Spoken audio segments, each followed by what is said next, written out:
When Emily finally removed the fourth object from her kitchen, something shifted in her home. The argument ceased. Her son began to smile again.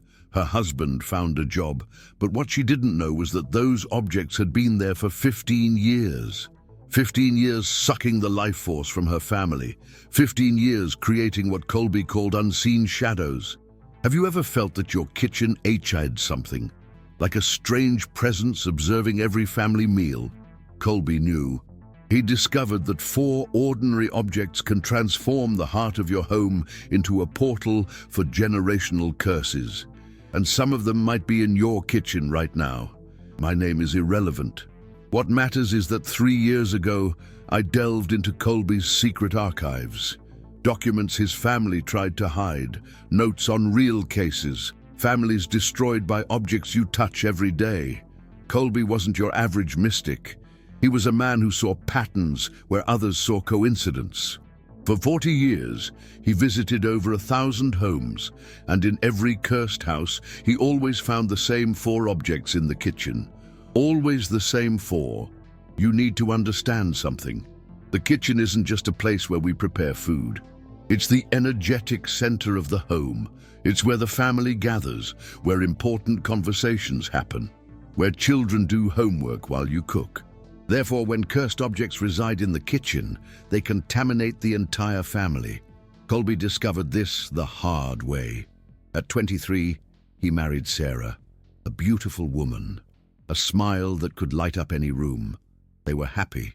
They built a small but cozy home, and in the kitchen Sarah placed a few objects she inherited from her mother.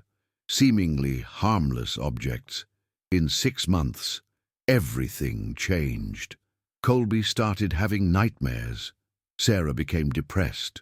The houseplants died inexplicably. Neighbors commented on a strange coldness emanating from the property. That's when Kolbe understood. Those objects carried a family curse that spread like unseen shadows.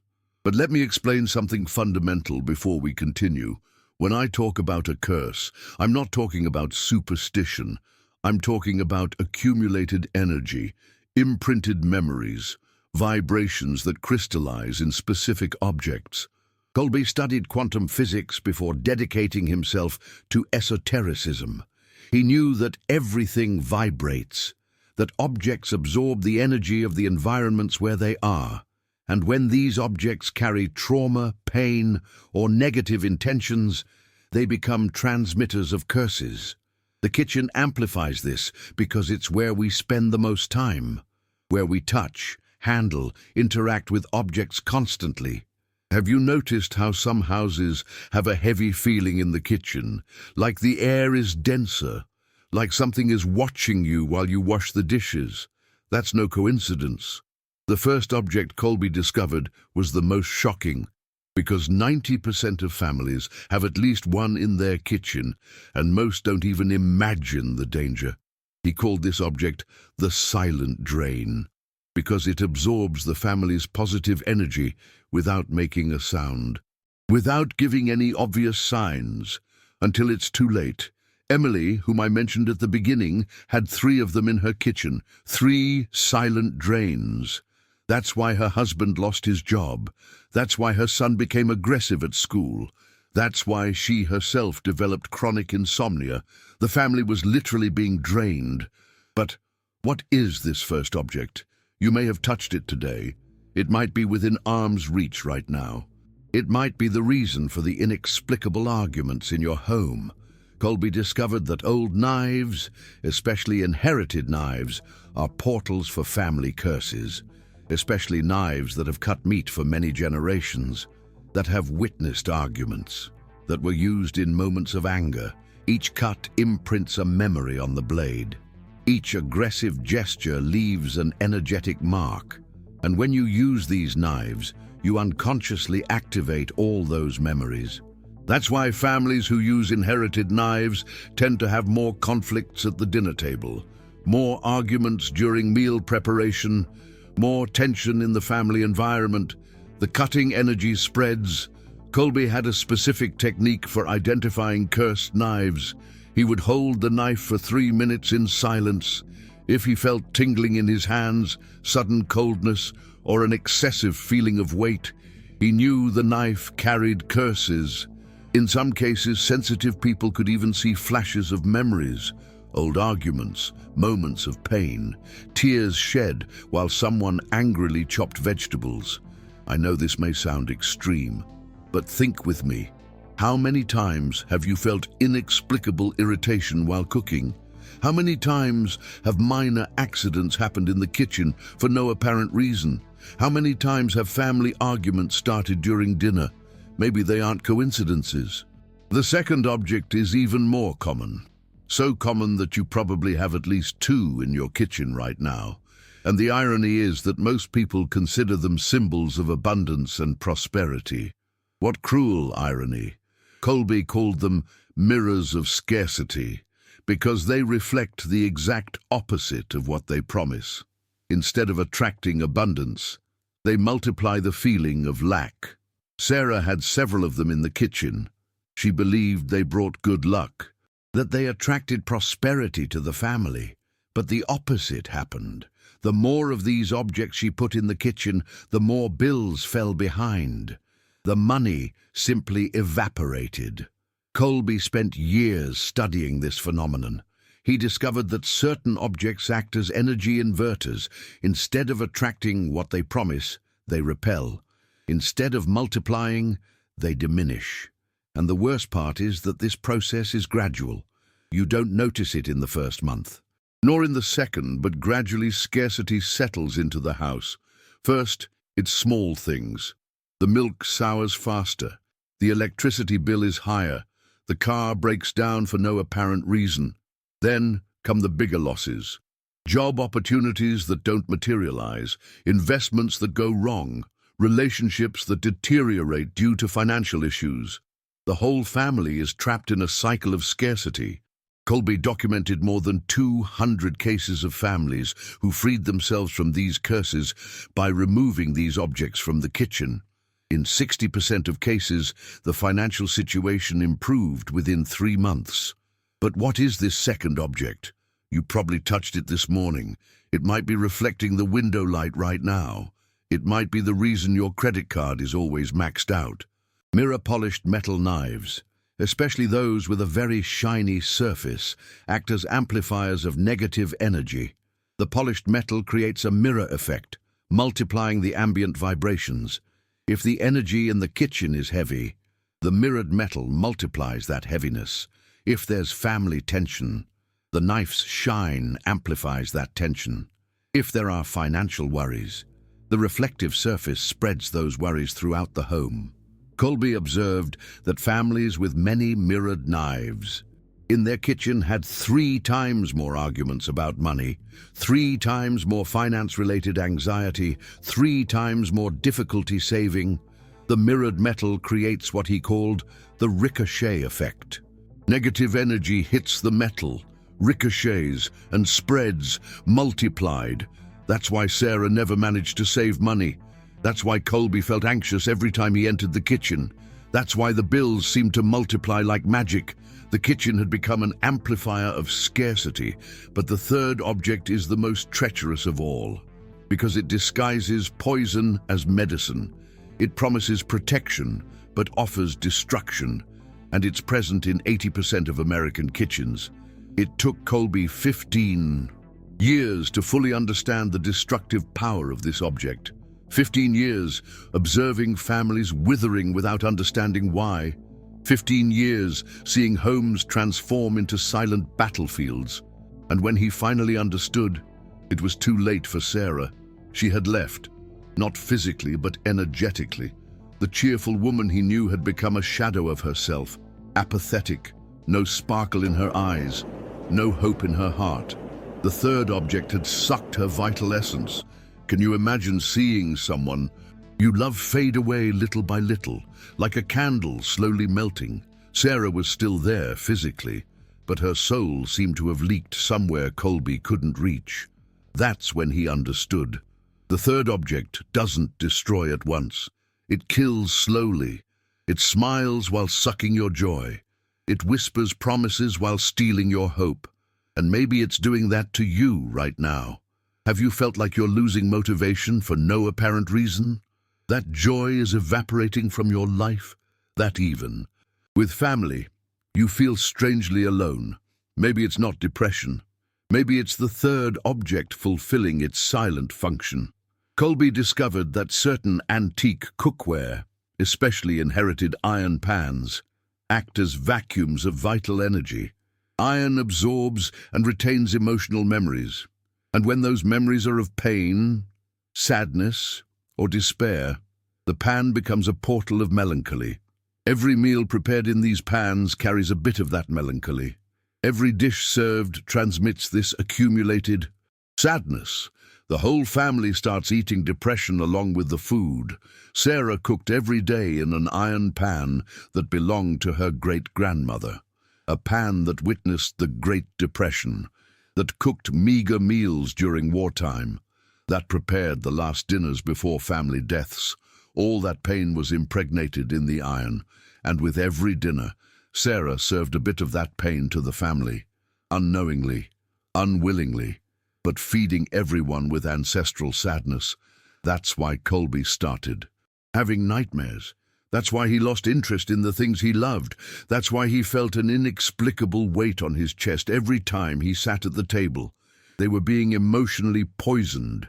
Iron is a metal that easily holds memories, and antique iron pans are libraries of past emotions. When these emotions are negative, the pan becomes a constant source of emotional contamination. Kolbe documented that families who removed antique iron pans from their kitchen reported a significant improvement in mood in as little as 2 weeks, as if an emotional fog had been dissipated. But there's a fourth object, the most dangerous of all, what Kolbe called the ultimate destroyer. Because when it's present in the kitchen, the other 3 objects become even more powerful. It amplifies all the curses, and it's in your kitchen right now, I'm sure of it. Because 95% of American families have at least one, often without even realizing it's there. Hidden in plain sight, the 4th object broke Sarah definitively. Kolbe came home one afternoon and found her sitting in the kitchen, staring into nothingness, silent tears rolling down her face. When he asked what had happened, she just pointed to a corner of the kitchen and whispered, "I feel them watching me." Kolbe looked where she pointed and finally understood. The 4th object wasn't just one object, it was a collection. A family of silent observers recording every movement, every word, every tear, every moment of family pain. You have at least 5 of them in your kitchen, maybe 10, maybe 20. They sit there quietly, capturing every argument, storing every sadness, multiplying every negative energy. And you don't even realize you're being watched. Empty glass jars, especially old jars. Jars that have held preserves for years. Transparent containers accumulating dust on shelves. Kolbe discovered that glass is one of the materials that absorbs emotional energy the most. And when glass jars remain empty for a long time, they become emotional vacuums. They suck the energy from the environment and store it within themselves. That's why Sarah felt watched. The empty jars in the kitchen had captured years of family tension, years of arguments during dinner, years of whispered worries, while she washed the dishes. And now they were radiating all that negativity back to the family. Sarah had 18 empty glass jars in the kitchen, 18 silent observers. Some inherited from her mother, others bought over the years. All empty, all sucking energy, all transforming the kitchen into a museum of family sorrows. The empty glass acts like an inverted emotional mirror. Instead of reflecting light, it absorbs feelings. Instead of showing images, it stores memories. And when a house has many empty jars, it becomes a repository of negative emotions. Kolbe tested this scientifically. He placed empty glass jars in harmonious homes for 3 months, then took them to energy analysis laboratories. In all cases, The jars had absorbed and crystallized the predominant emotions of the environment. Jars from happy homes radiated warmth and lightness. Jars from tense homes emanated coldness and weight. Jars from bereaved homes carried an almost palpable sadness. Glass doesn't lie. It just keeps what it experienced. So families with many empty jars in their kitchen report feeling watched, because they are being watched by the emotional ghosts trapped in the glass. Sarah started having panic attacks in the kitchen. She felt someone watching her while she cooked, unseen presences commenting on every move, whispers of criticism she couldn't quite hear. She wasn't crazy. She was feeling the emotional memory of the empty jars. Kolbe decided to run a test. One night he removed all the empty jars from the kitchen, stored them in a shed in the backyard, and waited to see what would happen. In 3 days, Sarah was smiling again. In a week, she could cook without anxiety. In a month, family arguments had dramatically decreased. The kitchen had become a place of peace again. But here's what Kolbe learned. Most importantly, the 4 objects alone are dangerous, but when they're together, in the same kitchen, they amplify each other, creating what he called an amplified curse field. The inherited knives cut positive energy. The mirrored knives multiply negativity. The iron pots absorb joy, and the empty jars hold it all, forever. It's a perfect system of family destruction. That's why some families suffer for generations without understanding why. That's why some houses seem cursed. That's why some homes never find peace, no matter how many prayers are said. The problem is in the kitchen, the energetic center of the home. But now you know. And knowing is the first step to breaking free. Let me teach you exactly how Kolbe broke these curses, how he transformed cursed kitchens into family sanctuaries, how he saved hundreds of families from silent destruction. The first thing Kolbe did was what he called an energetic diagnosis. He'd enter the kitchen and simply stand still for 5 minutes, eyes closed, slow breathing, feeling the energy of the room. If he felt a weight on his chest, he knew there were cursed iron pots. If he felt tingling in his hands, it was the inherited knives. If he felt dizzy, it was the mirrored knives. If he felt watched, it was the empty jars. You can do this test now. Stop what you're doing. Go to your kitchen. Stand in the center for 5 minutes, eyes closed, and just feel what sensations arise, what emotions appear, what memories emerge. Your body is wiser than your mind. It knows when something is wrong in the environment. It feels the curses. Before the mind understands, trust your sensations. After the diagnosis, Kolbe applied what he called the 4-step purification protocol, a method he developed over decades, a system that worked in 93% of cases. And it worked because it wasn't based on superstition, it was based on energetic science. First step, identification and isolation. Kolbe located each of the 4 cursed objects and temporarily removed them from the kitchen. He didn't throw them away immediately, he just isolated them to break the amplified curse field. Often, that alone was enough for the family to feel a significant improvement. Second step, individual energetic cleansing. Each object was cleaned separately with a specific technique. Knives were left in running water for 24 hours. Pots were exposed to the sun and moon for 3 days. Empty jars were filled with coarse salt for a week. The goal was to discharge the accumulated emotional memory. Third step, neutrality test. After cleaning, Kolbe tested each object again. If it still emanated negative energy, he applied more intense techniques. If it had neutralized, the object could return to the kitchen. Some objects never completely neutralized. Those needed to be discarded. Fourth step, protection and maintenance.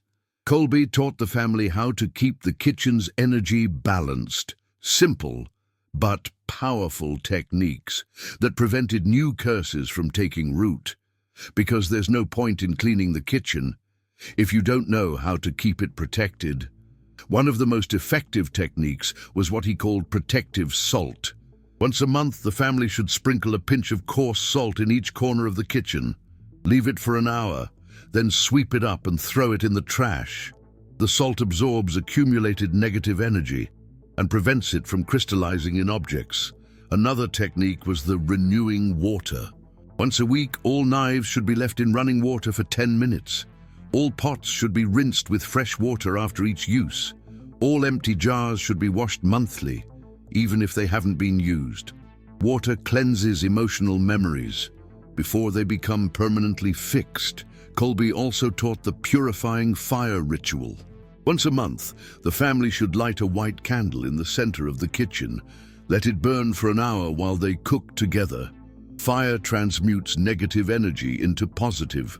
But perhaps the most important technique was the daily blessing. Every morning, before preparing coffee, someone in the family should touch each utensil in the kitchen with loving intention. They didn't need to say anything, just touch with gratitude. Love is the most powerful antidote to any curse. Emily, the woman I mentioned at the beginning, applied Kolbe's complete protocol. In 2 months, her life had completely transformed. Her husband got a better job. Her son started getting good grades again. She herself lost the insomnia that had plagued her for years.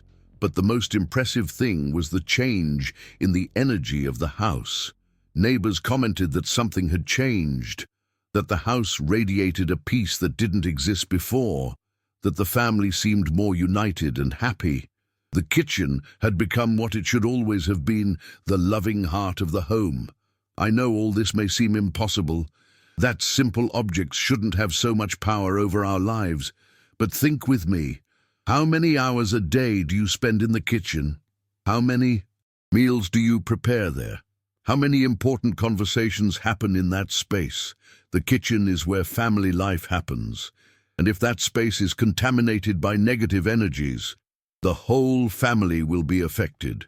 Kolbe dedicated his life to understanding this, and after 40 years of research, he left a clear legacy. The energy of our home depends on the energy of our kitchen, and the energy of our kitchen depends on the objects we put in it. Choose objects with a positive history, that were used with love, that carry happy memories. Avoid inheriting utensils from problematic families. Avoid buying used objects without knowing their origin. And most importantly, keep your kitchen free from 4 cursed objects. If you have inherited knives, passed down through generations, consider putting them away. If you have highly polished knives that reflect tension, consider replacing them with simpler ones. If you have old iron pots laden with sad memories, consider replacing them. And if you have many empty jars accumulating dust, consider donating them or using them. An energetically clean kitchen is a protected family. Kolbe died at 82. Until the end of his life, he continued helping families break free from silent curses. His last entry read, "Family happiness begins in the kitchen. Protect your domestic heart, and the whole house will be blessed." Sarah never returned to him. But Kolbe knew she had found peace in another city, far from the objects that tormented her, far from the memories that suffocated her. She had built a new kitchen, a kitchen free from curses, a kitchen where she could smile again. And maybe that's what you need to do too. Not necessarily move, but create new energy in your kitchen, energy free from the past, energy focused on the present and future of your family. You have this power. You always have. Objects only have the power you give them. Curses only work if you believe in them, and protection begins the moment you decide your family deserves a pure and loving environment. Kolbe knew this. That's why he didn't just remove cursed objects. He taught families to create new rituals, new habits, new happy memories that would become ingrained in the kitchen utensils.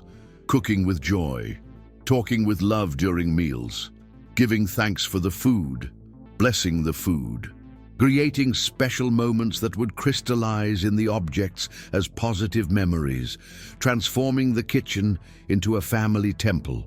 Because in the end, it's not the objects that create the curse, it's the emotions we project onto them. And if we can project sadness, we can also project joy. If we can create curses, we can also create blessings.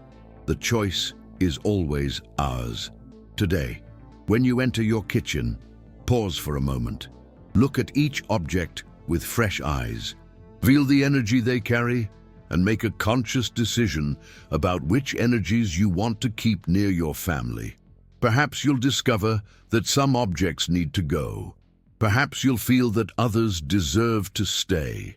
Perhaps you'll understand that it's time to completely renew the energy of the heart of your home. Trust your intuition. It knows what's best for you and your family. And always remember, a protected kitchen is a blessed family. A loving kitchen is a prosperous home. A conscious kitchen is the first step towards a full life. Kolbe discovered this through pain. You can discover it through wisdom. The door is open. The path is clear. The decision is yours. Your family is waiting for a kitchen free from shadows, a kitchen full of light, a kitchen where love is the main ingredient in every meal. Will you give them this gift?